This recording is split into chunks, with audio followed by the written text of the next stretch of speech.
Então, boa tarde. Tá falando normal? Tá. Então, muito obrigada pelo convite, né? Eu espero poder passar para vocês um pouquinho do meu conhecimento, né? Eu fico muito grata em pessoas em querer saber, né, conhecer um pouco mais sobre o transtorno do espectro autista. É um tema que tem se levantado bastante, né? O assunto tem falado bastante, principalmente na Globo, que também teve o Bruno Gagliasso, que o filho dele teve um transtorno do processamento sensorial, que confundiram um pouco com autismo. Não sei se vocês viram essa reportagem, né? Porque o autista pode ter o transtorno do processamento sensorial. Eu vou falar isso um pouquinho mais para frente, do que é isso.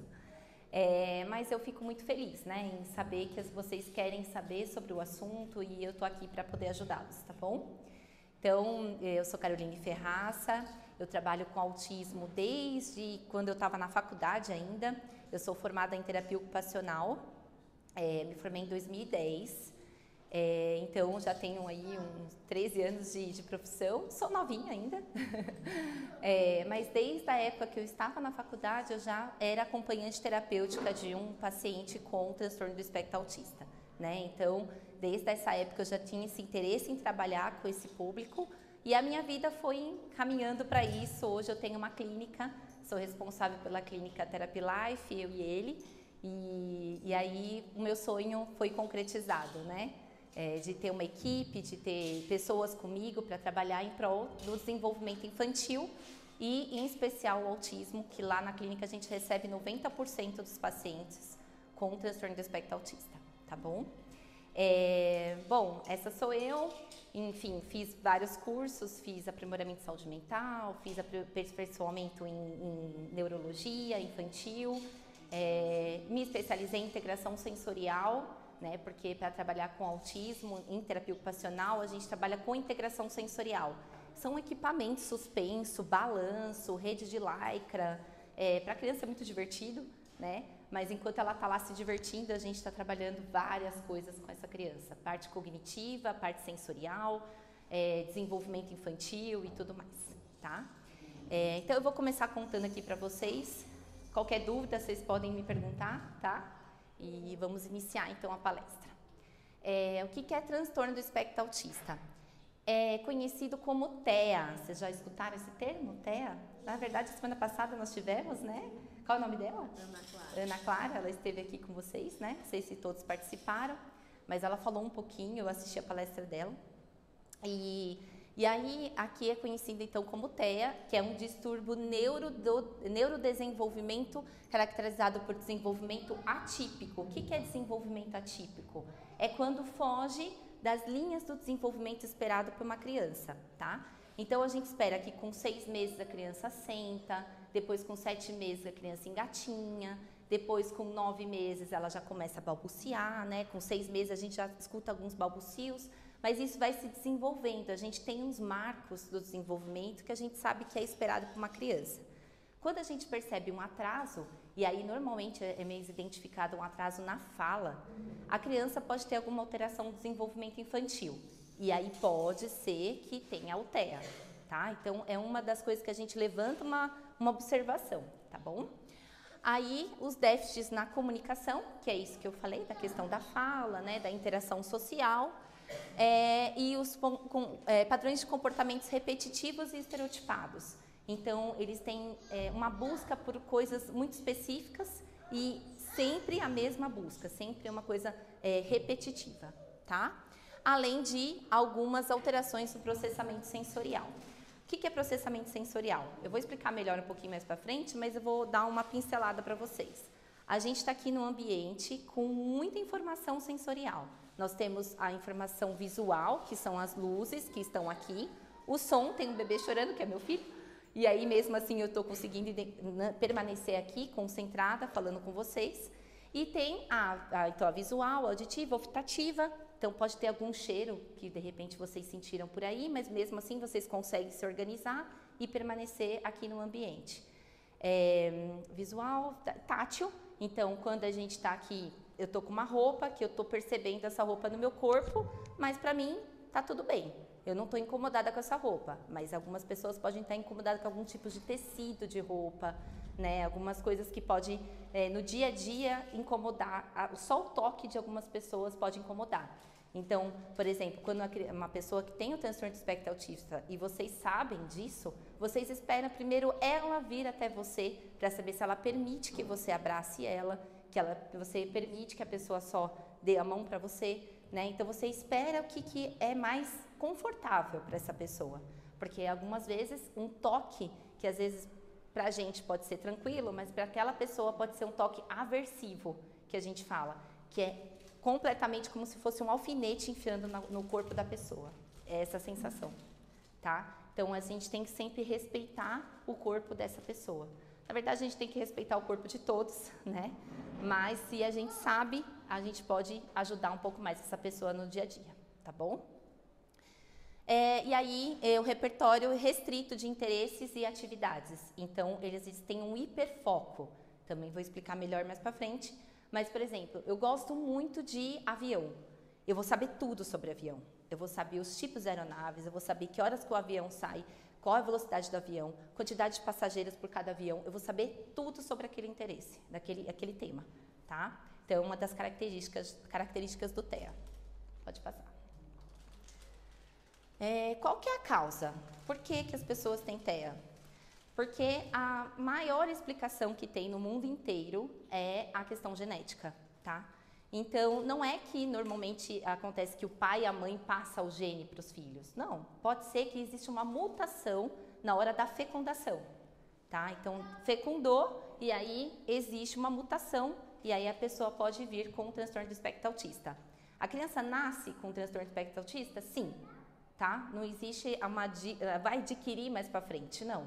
Pode ser que no começo, na primeira infância, não tenha sinal nenhum, e aí mais para frente é identificado que essa pessoa tem o TEA, tá? Porque às vezes a criança pode desenvolver até 2 anos de forma normal.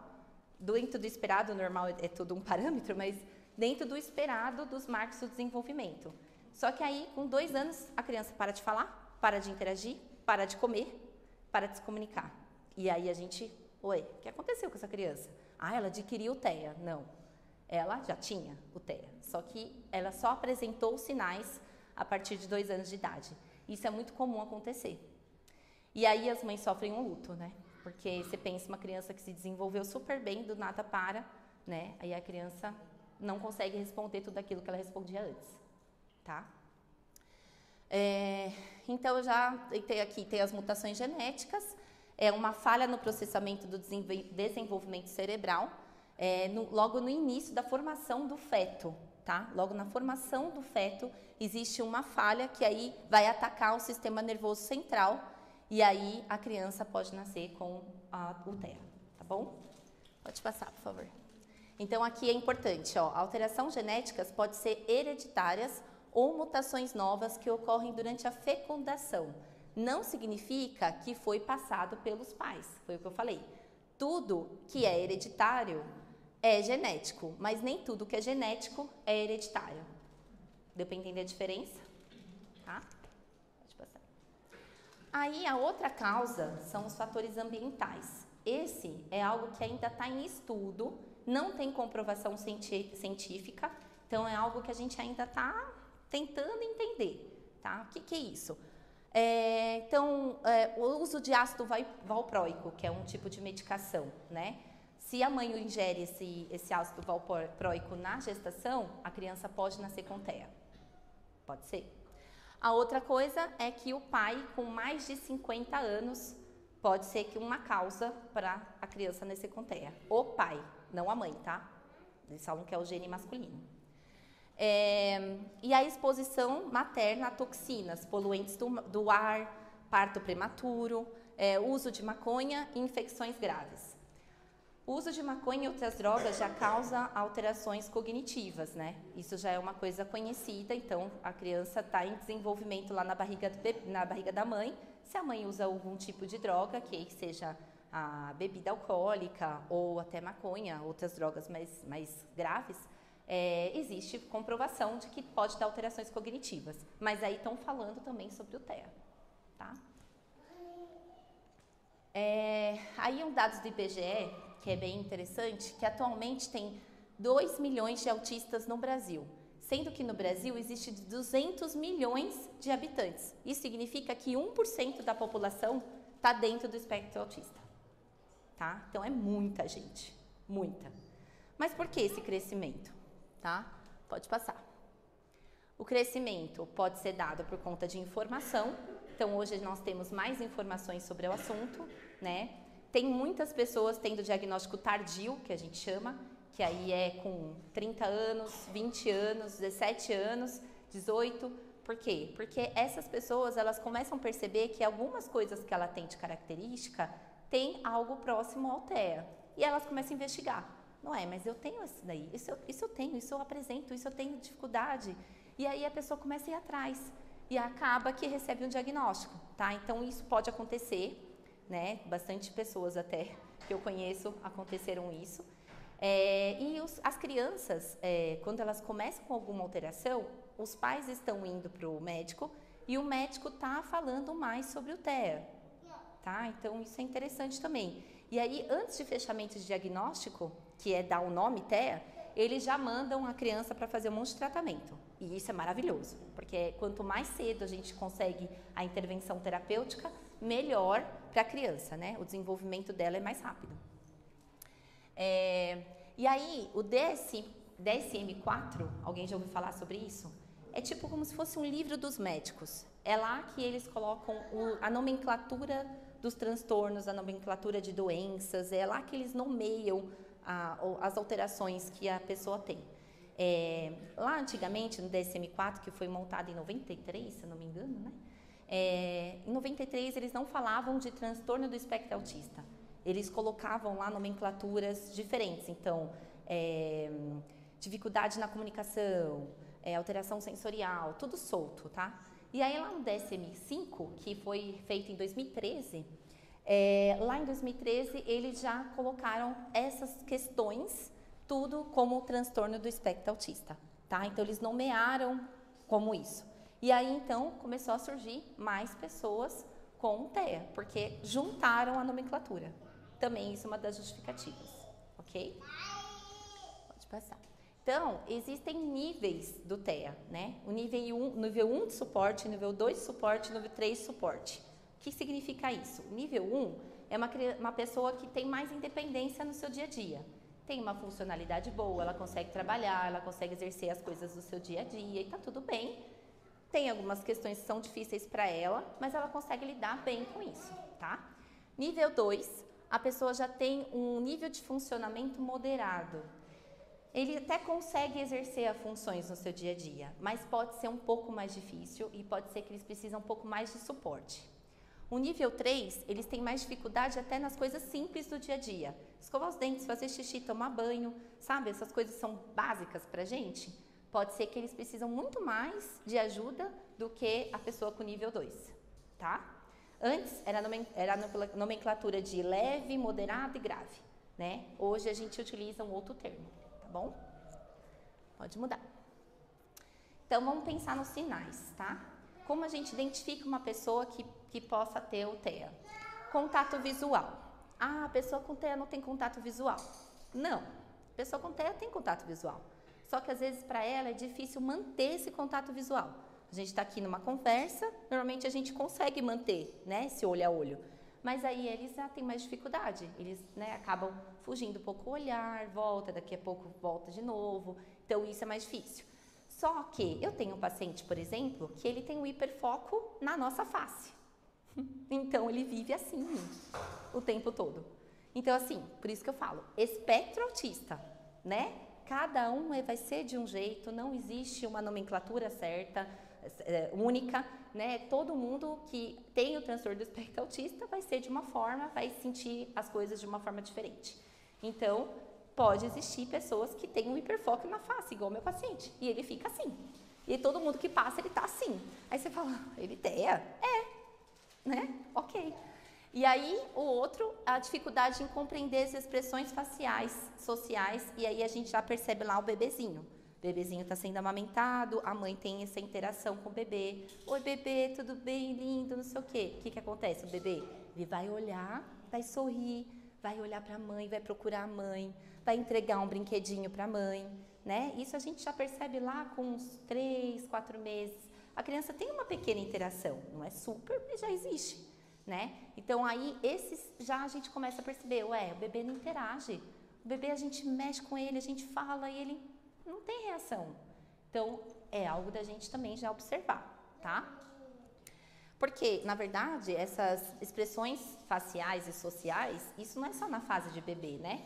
Quando a gente está no dia a dia, nas nossas relações do dia a dia, às vezes a gente fala alguma coisa que a gente percebe que a gente ofende, ou que a gente percebe que a pessoa ficou incomodada com o que você disse. Você já era essa impressão em algum momento na vida de vocês? E aí, talvez ele não tenha essa sacada de perceber que a pessoa se sentiu meio ofendida, ou que ela não gostou daquilo. Pode ser que continue falando, né? Ou, por exemplo, uma pessoa chorando e aí não perceber. E tá lá falando outras coisas e tal. E aí daqui a pouco olha, você tá chorando? Depois de um tempão. Então, assim, pode ser que essas expressões, não só quando bebê, mas quando também na fase adulta, pode acontecer que a pessoa não tenha essa sacada social, tá? A outra coisa é o choro excessivo ou muito calmo. Eu tenho um pacientinho que a mãe falou pra mim esses dias, Carol, se eu soubesse que ele ser tão calmo quando ele era bebê era um problema, eu teria feito algo diferente. Porque pra gente, na época, a gente falava, ai gente, ele é um santo, ele é um anjinho, ele não chora. Se a gente deixa lá no cantinho, lá, ele passa horas ali, tá tudo bem. Só que hoje eu vejo que isso era o transtorno do espectro autista, já gritando pra mim, levantando a bandeira, e eu não percebia, né? E aí, hoje, na verdade, ele tem o síndrome de Down, e também o TEA. Então, como acho que ela já via só o síndrome de Down, ela não conseguia perceber que existe uma outra, né, outro transtorno associado e ela não percebeu. Então, assim, se atentem a isso também, né? Não é porque a criança é muito calma que a gente não vai dar atenção, porque o calmo também pode ser um sinal, tá? O choro excessivo é algo que incomoda mais, né? Meu Deus, o que acontece com essa criança? E aí, né, pode ser que só por a criança tocar na criança, às vezes você pegar muito a criança, porque o que a mãe normalmente faz é pegar, né? É que pegar, tentar acalmar e balançar. E às vezes isso pode ser um incômodo para essa criança, né? Então a gente tem que tentar estratégias para essa criança ficar bem. E aí também não vai dar para entender, porque lá no comecinho da vida a mãe quer ajudar a criança, tá? Muito agitado. Existem, o transtorno do espectro autista tem algumas comorbidades. O que é isso? Pode ter algumas doenças ou algum transtorno associado com o TEA. Por exemplo, TDAH. Já ouviram TDAH? TDAH, que é o transtorno do desenvolvimento de atenção e hiperatividade. A pessoa não tem atenção, ela não consegue se manter atenta a uma atividade, não consegue ficar na sala de aula sentada prestando atenção numa coisa que está passando lá no dia a dia, ou está lá assistindo televisão, daqui a pouco sai, já vai buscar alguma coisa, daqui a pouco volta, não consegue um corpo inquieto, tá? Então, isso é muito comum acontecer com o TEA, ter essa comorbidade que é o TDAH. Interação social, habilidade social. Então, a interação social não é só chegar e falar oi, tudo bem. É você conseguir manter uma conversa, você conseguir ter um diálogo, né? O interesse mútuo, né? Então, eu estou aqui falando de um assunto, o outro está compreendendo, está trocando comigo. Então, isso pode ser um pouco mais difícil, porque eles têm, não está aqui ainda, mas tem o hiperfoco, né? Acho que não tá. Ah, tá, o hiperfoco. Então, eu tenho, por exemplo, um paciente que ele tinha 23 anos. Ele estava comigo dentro da sala de atendimento, daqui a pouco ele fazia, para. Eu, parei, que foi? O avião. O que tem? Peraí. É o Bong não sei o quê, não sei o quê, de número tal, com não sei quantos passageiros, com não sei o quê, não sei o que lá. Peraí, vamos lá. Aí ele saía correndo para a janela. E aí ele olhava lá o avião, falei pra você, eu acertei. Aí eu falava, nossa, é isso aí. Então, assim, realmente ele sabia. Então, não sei se realmente estava certo, né? Mas se ele soubesse que era o Bong X, ele já sabia toda a descrição daquele Bong, né? E aí também tinha um outro, por exemplo, que o pacientinho, que ele é dinossauros. Então, tudo sobre dinossauros que vocês possam imaginar, ele sabe. Tudo. A altura, o peso, quantos, sei lá, rabos, quantos, né? Tipo, tudo. Então, que nem eu tô dando risada, por quê? Porque eu não vou saber sobre tudo de dinossauro. E ele chega pra mim falando de dinossauro todos os dias. E aí, pra mim, tudo bem. porque eu sou terapeuta dele, então eu vou conseguir trocar. Ah, então tá bom, o dinossauro fulano de tal, aquele dinossauro lá que você me contou, o que ele parece para você, o que ele lembra? Então eu vou tentando vincular outros assuntos, né? Para ver se ele consegue ampliar esse repertório de interesse. Mas no dia a dia, com os amiguinhos, vai ser difícil, porque na primeira roda de amiguinhos que ele começar a falar de dinossauro, eles vão gostar, eles vão falar, nossa, que legal, né? Ele sabe tudo. No segundo dia, nossa, legal, mas ele já falou disso, né? O terceiro dia, amigo, você já falou disso, muda assunto. Então aquele não vai conseguir, porque é a única coisa que ele sabe, é a única coisa que ele domina, é a única coisa que ele vai querer falar. Ele não tem interesse em outras coisas. Então é isso que a gente tem que treinar com eles, essa habilidade social, né? Então tá bom, então é a hora de escutar o próximo. Deixa ele falar sobre a lição de casa que foi difícil essa semana. Porque o amiguinho quer falar sobre isso, escuta aí o amiguinho. Aí eles, tá bom. Aí eles ficam, né, esperando o amiguinho falar. Pronto, já falou? Então tá, então você sabe que o dinossauro também, né? Então eles voltam. Então assim, é difícil para eles, né? Mas a gente tem que ir tentando ajudá-los, tá? Atraso na fala, comunicação verbal e comunicação gestual. A comunicação, ela não é só através da fala. A gente olha tentando se comunicar, a gente aponta quando a gente quer alguma coisa, a gente vai até o lugar, pega o que a gente quer, né? Então, existem vários tipos de comunicação. E para eles é muito difícil. Então, não só a verbal, então existem TEAs não verbais, tá? Que eles não falam. E tem TEAs que falam. E tem umas dificuldades, às vezes, na fala, tá? Então, essa é uma comunicação que a gente vai tentar sempre estar estimulando, com as fonos principalmente, vai estar lá estimulando. Mas existe uma comunicação que é a comunicação alternativa. O que é isso? A pessoa que não fala ou que tem dificuldade nessa comunicação, ela vai utilizar uns painéis. Então, uns livros que a gente chama de PECs. É um livro que abre um monte de figura e ele vai tirar lá, quer ir no banheiro. Ele não vai falar, mas ele vai pegar a figura e vai apontar para a mãe ou para o cuidador. Banheiro. Aí ele vai até o banheiro. Aí ele pega um alimento, tipo chocolate, ele mostra a figura chocolate. Aí a mãe vai lá e dá chocolate ou não, né? Então, assim, esse é um tipo de comunicação alternativa. O outro tipo são tablets que eles utilizam, que são os programas que vão passando, e ele aponta o tablet e fala, quero fazer xixi. Então, são dispositivos que vão ajudar essa pessoa a se comunicar, tá? Isso existe, funciona, é super legal, e algumas pessoas precisam utilizar, tá? Algumas mães não gostam de utilizar, porque elas falam que isso vai impedir a pessoa de falar, porque como já tem uma comunicação, ela não vai precisar falar, porque ela já tem lá o dispositivo. Mas não, isso também estimula a fala, tá? Porque vai falar lá o dispositivo, quero água, ele vai tentar imitar, né? Então isso pode também estimular a fala. Ecolalia tardia, ecolalia imediata. O que é isso? Eco. Todo mundo sabe o que é eco? Eco, né? Então, aquilo é ecolalia tardia, ecolalia imediata, ecolalia imediata. Ele repete o final. Então, isso acontece muito no TEA. Então, a gente tá falando com ele, então a mãezinha chegou pra mim e falou, não, Carol, ele se comunica comigo. Eu falei, por exemplo, eu falei pra ele, eu vou fazer um teste na sua frente, tá bom. Fulaninho, você quer chocolate ou você quer banana? Banana. Ó lá, ele falou. Tá, repete ao contrário. Você quer banana ou você quer chocolate? Chocolate. O que ele quer, afinal? Não sei. Então, isso é ecolalia imediata, né? Porque ele tá só repetindo a última palavra que você falou ou as duas últimas palavras. Ele não tá fazendo uma escolha, né? Então, quando a gente faz, chocolate ou banana, e aí a criança fala chocolate, fez uma escolha. Então, por isso que a gente até põe 3 pra gente ver se a criança realmente quer escolher, ou pergunta para ela o que você quer. E a criança tenta responder, chocolate, sem dar alternativas, né? Então, são maneiras da gente estimular a fala. E ecolalia tardia, eu tenho um pacientinho que ele gosta do Cadê Zazá? Vocês lembram dessa novela? Cadê Zazá, Zazá?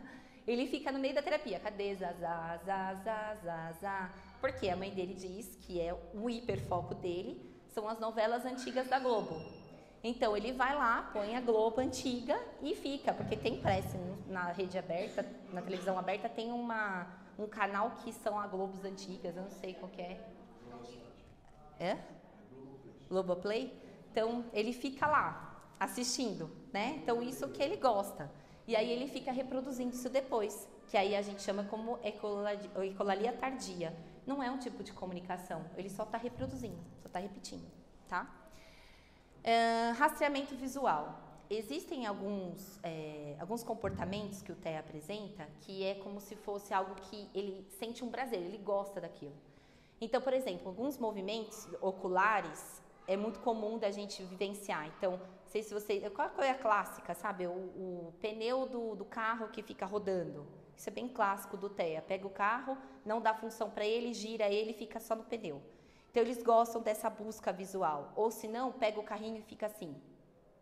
E ele não muda a cabeça, só vai o olho. Ou se não, de lado. Né? Então, é uma busca que eles fazem visual. E isso é muito comum acontecer. Essa busca de movimento só com o olho. Tá?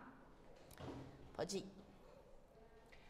A busca dos pais para brincar aos amiguinhos. Essa criança busca as outras crianças. Ele vai para a escola, Carol, ele interage super bem. Mas ele busca os amiguinhos? Ou ele prefere brincar isolado? Ah, ele prefere brincar isolado.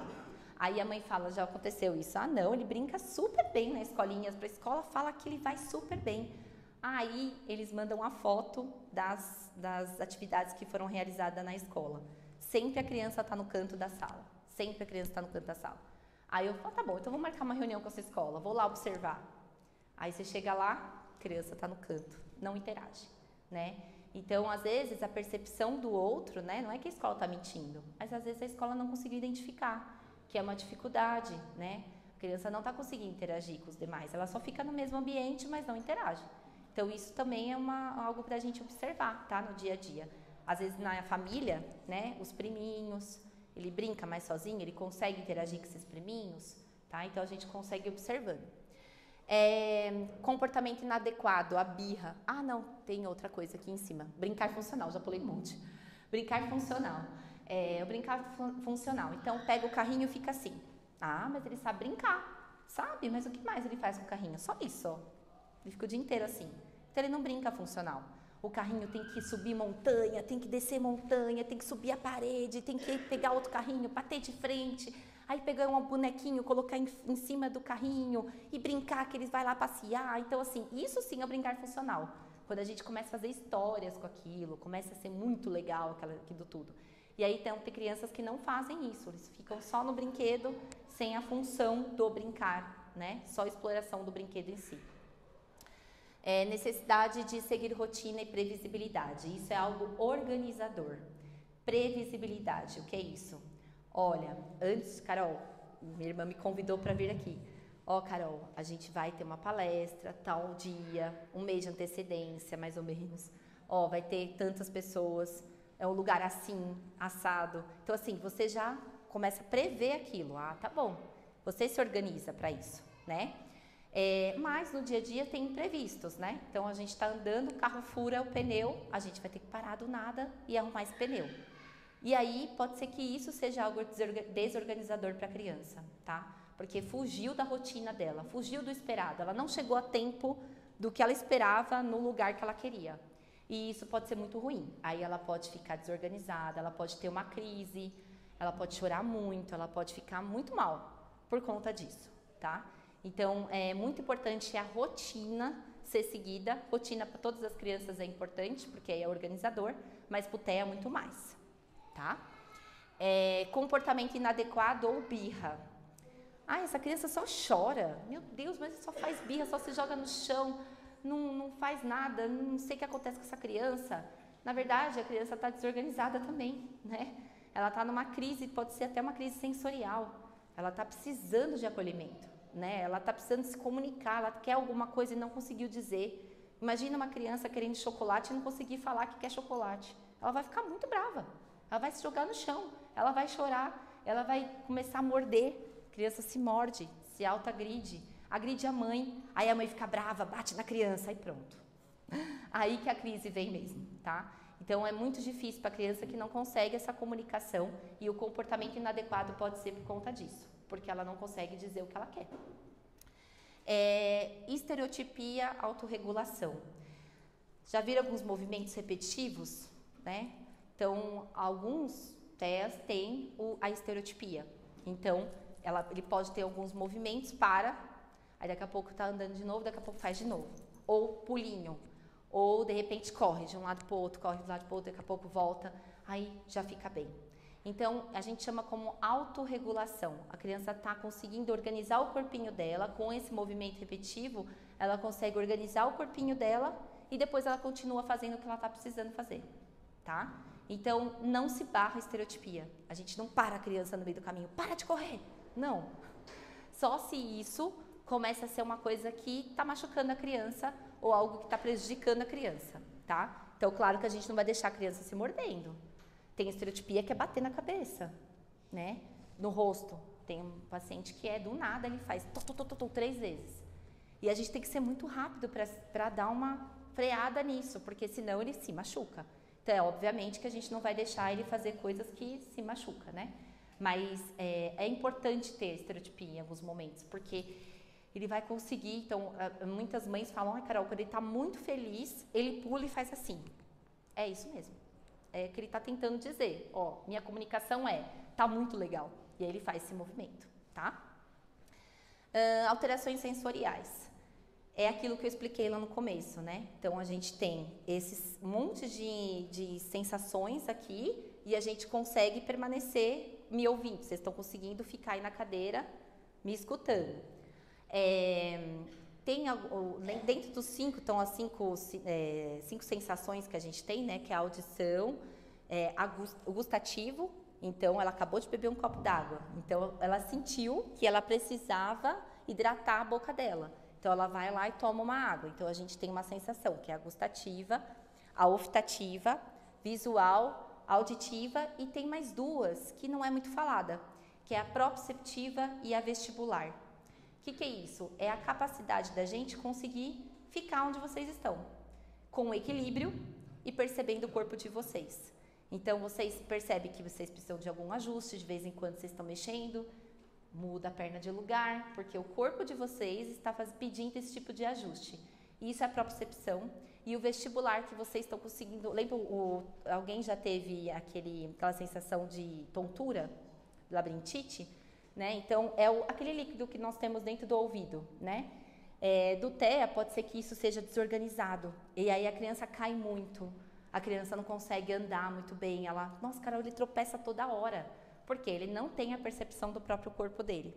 Então, a gente precisa trabalhar esse corpinho para ele ter essa percepção de corpo e aí ele conseguir, por exemplo, assistir uma aula, né? Aprender. Então, isso já é uma coisa muito importante para a gente trabalhar. E quem trabalha principalmente com transtorno do processamento sensorial é a terapeuta ocupacional, tá? Então, isso é uma das causas bem... E aí, tem muito confunde, que eu falei lá no comecinho, que tem gente que tem transtorno do processamento sensorial e não é autista, tá? E aí, às vezes, não consegue compreender e percebe que algumas coisas que ela apresenta como comportamento é parecido com o TEA. Eu tive até, recentemente, me senti muito chique, que uma pessoa de Portugal me procurou para perguntar o que ela tinha, porque ela lia sobre processamento sensorial, ela sabia que TO podia ajudar e ela quis me chamar para fazer um atendimento para saber se aquilo fazia sentido. Ela falava para mim, Carol, eu pego o ônibus, eu fico desesperada, começa a me girar, tudo gira, e eu desço com ânsia, com vômito. Então, ela foi falando de várias coisas, assim, que faz parte do transtorno do processamento sensorial, né? Mas ela não era autista, tá? A seletividade alimentar. O que é isso? Normalmente, a seletividade alimentar, ela aparece lá com 2 anos de idade. É a época que a criança para de comer. Ela não perde o interesse. Ela era comilona, comia de tudo, queria tudo, só que com 2 anos ela para de comer. Aí a mãe fica desesperada, vive de leite, né? O que a gente faz com uma criança assim? Então, a gente tem muitos TEAs têm a seletividade alimentar e muitos que têm a seletividade alimentar também não é TEA, tá? Então, eu também trato só seletividade alimentar, por exemplo, porque a seletividade alimentar nada mais é que as informações que entram na boca ou quando a criança olha ou um adulto, ou um adolescente olha no prato e só de ver já começa a dar ânsia. É desesperador, Vocês já comeram alguma coisa que vocês odeiam? Né? Jiló é uma coisa que as pessoas não gostam. Então, né, jiló. Então você imagina uma informação entrando na sua boca, que é uma sensação desesperadora, que a pessoa começa a ter ânsia, começa a ter vômito, começa até ter tontura por conta disso.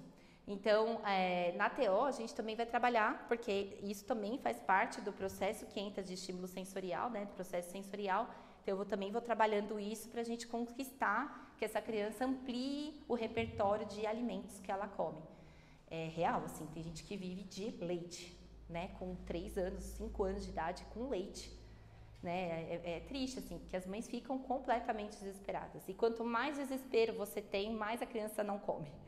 Porque na hora que você senta e você já faz aquela cara, acabou, ali já era. Então, o meu treinamento com os pais já começa aí. Acabou o rosto, muda a sua expressão. Faça que a alimentação seja o momento mais legal da sua vida. Você vai sentar feliz, vai comer feliz. Porque, né, e você nem olha muito assim, não espera que a criança coma. Uma hora ela vai sentir interesse naquilo, né, se ela estiver em tratamento. Porque não adianta forçar. Se a gente força, a criança vomita, ela passa mal, e é verdade, é real. Não é frescura, não é comportamento, não é birra, né? É real. Era. Separadinhas as comidas. Ah, então tem isso também. É isso também. Então, visualmente, algumas crianças não misturam prato, de jeito nenhum. Tem que ser arroz numa tigela, feijão na outra, brócolis na outra, carne na outra. Se mistura, não come. Então, tem que ter sacadas. Ah, e uma outra coisa também que pode acontecer. Cor. Você começa a pedir para a mãe, o que ela come? Ah, ela come brócolis. Não, ela come couve-flor. Ela come arroz. Ela come requeijão. Só o requeijão. Você já percebeu que ela só busca alimentos brancos? Não. Então, a busca dela visual aceitável é que ela aceite só alimentos de cor branca. Então, a gente vai começar por aí. Alimentos de cor branca. Vamos tentar introduzir outros. Então, são estratégias que a gente vai usando em terapia para ver se a criança consegue ampliar, tá? Próximo. Tá bom, identifiquei sinais. Não, isso é antes. Quem percebe os sinais? Então, a família, principalmente vovós. A gente consegue muito que as vovós, teve uma vovó, ultimamente, acho que na semana retrasada, uma vovó me ligou. Carol, meu neto acontece isso, só que o meu filho não aceita. Eu já arranjei briga com meu filho, eu já briguei com a nora, eu já falei, esse menino tem alguma coisa, mas eles não querem me escutar, o que eu faço? Eu falei, eu não tenho como ligar pro seu filho para falar alguma coisa. Ele tem que aceitar, né? Então, a primeira coisa é a aceitação familiar. Se a pessoa consegue essa aceitação, que não é fácil, precisa de tratamento também, os pais precisam entrar em terapia, precisa se cuidar, senão não dá conta, é muito difícil, né? Nós terapeutas, estamos com o paciente 45 minutos, que é uma sessão, por uma vez por semana, 2, vai embora, né? E aí no dia a dia é muito difícil, né? Na casa, uma viagem, né? Nada é muito tranquilo, eles têm tudo um jeito, tem que ter tudo um motivo, como fazer, como organizar para a criança ficar bem. Então, a família é muito legal, porque algumas pessoas conseguem identificar. Mães, tenho muita questão assim de mãe e pai. Então, a mãe aceita e o pai não. Aí, teve também, semana passada, veio um casal novinho, acho que tem uns 20 anos, aquele casal. A mãe tinha uns 20 anos e o pai tinha uns 22. E o menino entrou na minha sala, ele destruiu tudo, assim. Jogou tudo no chão. E aí o pai falava, não, mas você tem que dar tempo ao tempo. Isso aí a gente tem que esperar o tempo passar. Não tem que esperar o tempo passar. Não, é para hoje, é para ontem. A gente tem que correr atrás, não importa o nome. Não importa se tem TEA, se tem outro tipo de alteração. Tem que correr atrás. Tem alteração? Vamos fazer o tratamento. E aí, conforme a criança vai desenvolvendo, ele vai receber um diagnóstico ou não, mas ele vai estar melhor, né? Então, eu tive que ter essa conversa com os pais, não foi fácil. O pai não estava aceitando de jeito nenhum, a mãe super assim pra mim. Tipo, esperava alguém que me ajudasse ela, sabe? E é muito difícil. E tem muitos casos de pais que se divorciam, né? Não conseguem manter a relação de casal, porque é isso, né? O dia a dia, o cansaço, as terapias que demandam muito. Pra vocês terem ideia, Tem crianças que têm 30 horas semanais de atendimento. O que é isso para uma criança? A criança não pode nem brincar. Ela tem 30 horas semanais de atendimento, né? Então, assim, é muita informação, tá? Outras pessoas que podem sinalizar são amigos. Quem é amigo mesmo, né? Quem banca. Porque pode perder a amizade. Então, né, tem alguns amigos que pode identificar, falar, olha, você acha que seu filho não tem alguma coisa? Porque ele não fala, ele já tem 3 anos de idade. Não, tem nada. Mas então, você sabe que eu escutei, não sei quem dizer, que não sei o que. Então, amigos que conseguem, de alguma forma, né, falar e sinalizar isso para o outro, é legal, né? A escola é uma coisa super legal, assim, porque eu dei exemplo daquela que não percebeu, mas a maioria percebe, né? As professoras percebem que a criança tem alguma dificuldade, a criança não interage, a criança não fala, né? A criança não aprende. Então, a escola é uma das pessoas também que sinalizam para a família. Se a família vai para o tratamento, já aí é outra história. Mas existem essas sinalizações, tá? E pediatra. Pediatra porque não tem como fugir, né? A criança vai para o pediatra. A gente dá, assim, a gente fica muito feliz quando o pediatra consegue ver alterações do desenvolvimento e esse pediatra encaminha para tratamento. Tem alguns que não. Tem alguns que passa batido. Carol, eu fui no pediatra até a criança fazer 3 anos de idade, ele nunca falou nada, né? Assim, também não dá pra gente culpabilizar esse pediatra, porque ele ficou só num recorte. Foi um atendimento de meia hora, convênio. Foi um atendimento de 1 hora, um particular, mas foi um recorte, né? Então, a gente não tem como culpabilizar. Mas, se esse pediatra tivesse sinalizado, e aí médico, as pessoas costumam escutar, ou falar que ele é louco, mas a pessoa vai atrás, né? Então, pediatra também é uma das pessoas que sinalizam logo no comecinho. Aí, o que a gente tem que procurar? Um neuropediatra, que é a pessoa que vai dar o laudo, a pessoa que vai fechar o diagnóstico do TEA, tá? Então, quem tiver com alguma dificuldade, procure um neuropediatra. Ou um psiquiatra, tá? Que também o psiquiatra pode fazer na verdade, todos os médicos podem dar o diagnóstico, tá? Mas o neuropediatra e o psiquiatra, eles têm mais especialidade para falar sobre isso, tá? Especialização. Tratamento, equipe multidisciplinar, intervenção, né? Quais são os tratamentos? O que a gente vai tratar? Os sintomas, né? O que a pessoa vai apresentando. Uma coisa muito importante, TEA não é doença, não passa, não é transmissível, não pega, né? Então, não tem cura. Isso é muito importante pensar. A gente não vai curar um TEA, ele não vai deixar de ser TEA. Ele vai ter uma boa qualidade de vida, tá? Ele vai ter um bom funcionamento na vida dele. E para isso precisa de tratamento, tá? Quem é essa equipe? A equipe, além do médico, a equipe tem a terapeuta ocupacional, que eu já falei bastante, puxei sardinha, psicóloga, e a psicóloga, normalmente o que os médicos indicam é com um método que chama ABA, né? O método comportamental, e aí uma das intervenções é o ABA. Não sei se vocês já escutaram sobre isso, já? Minha filha faz psicóloga e terapia ocupacional. Tá. As 2 coisas. Perfeito. Então, assim, o terapeuta, o psicólogo, ele vai auxiliar no comportamento dessa criança. Consegue ajudar a família a nomear esses comportamentos. Ah, ele se jogou no chão naquela hora, mas por quê? O que antecedeu isso? Ah, antecedeu porque a gente acabou de chegar no shopping, ele se jogou no chão. Tem cabimento um negócio desse? Pronto, né? Ele chegou no shopping. O que aconteceu nesse shopping? Estava muito cheio, tinha gente que tocou nele, teve alguém que chegou e fez um barulho assim, inesperado. Então, assim, ela vai tentando ajudar essa família a trabalhar esse comportamento para a criança não ter mais tantas crises, tá?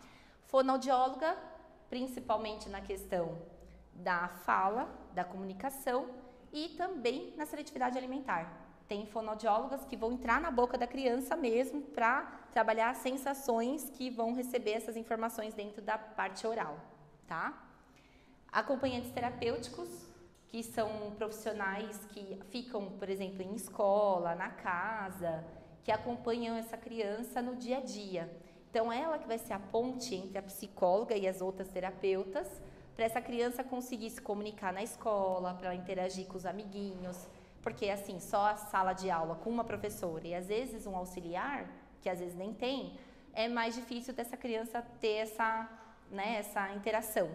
Então, o acompanhante terapêutico, ele vai ajudar essa criança a se comunicar, a fazer as atividades na escola, a fazer as atividades na sala em casa, fazer as atividades, por exemplo, as básicas, então, desfraude, que é uma das procuras bastante, né? As mães procuram muito por conta do desfraude. Então, o AT, ele vai ser uma ponte de nós, né? Os terapeutas. Nutricionista infantil, para trabalhar essa questão da seletividade alimentar, também entra. Musicoterapia, que é uma atividade com várias atividades de música e vai trabalhando essa música com a criança, o ritmo, né, a suportar alguns tipos de sons. É um trabalho bem legal. Psicopedagogia, que é uma pedagoga com uma formação com psicopedagogia, que ela vai trabalhar as dificuldades da aprendizagem, tá? E o psicomotricista, ele vai trabalhar o corpo. Então, como vai fazer desviar de objetos, saltar, pular de um lugar para o outro. Então, ele vai trabalhar o corpinho da criança, tá?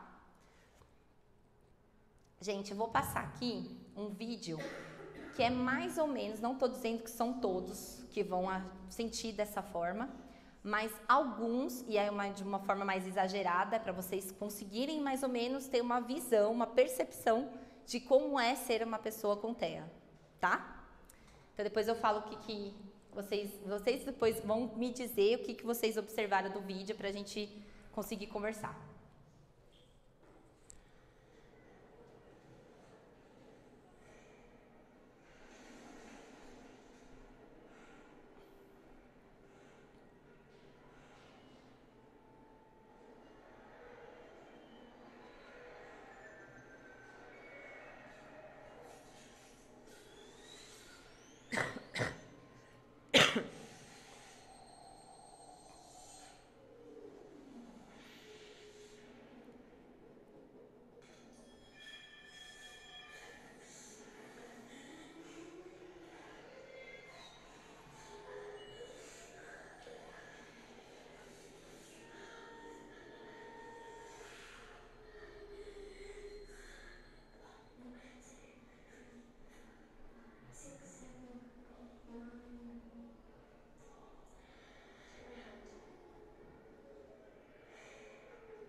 Deu para entender o que eu disse? Né? É uma forma exagerada, mas alguns sentem exatamente assim, tá? Então, e se vocês verem, ele fez 1, 2, 3, 4. O que foi isso? Foi uma autorregulação que a gente fala. Ele tentou se organizar. Ele tentou, mas a informação foi demais. A mãe tentou ajudar. Segura minha mão, tá tudo bem. Mas ele não conseguiu dar conta, né? E aí, quando ele entra em crise, que aí ele coloca as mãos nos ouvidos, né, e gira, o que acontece com as pessoas? Não educa essa criança? Né? Por que ela está se jogando no chão? Vai tratar dessa criança, vai cuidar dela. Educa, né? Então, além da mãe ter que ter todo um cuidado, saber o que fazer quando a criança entra em crise, saber como organizar essa criança novamente, fazer com que essa criança volte, né, para um jeito que ela consiga ficar bem, ainda existem pessoas que criticam e que vão te olhar feio, que vão te criticar, que vão te falar, que vão te pontuar. Então, assim, não é fácil, né? Mas é isso. Estamos aqui, né, para poder ajudá-los e eu faço isso com muito amor, né? Quando eu puder ajudar essa criança, eu vou lá, pego a mão da mãe e falo, vamos lá, vamos juntas, né? Porque é no dia a dia que essas mães passam por desafios diários, né? E aí, quando está como você é adulta já, você tem que lidar com suas dificuldades internas e não vai ter, talvez, a mãe mais, né? Então, essa criança vai crescer, ela vai se tornar adulto e ela precisa ficar bem. Então, ela precisa continuar o tratamento. Não é só porque é criança que faz o tratamento é para o resto da vida. Acho que é isso.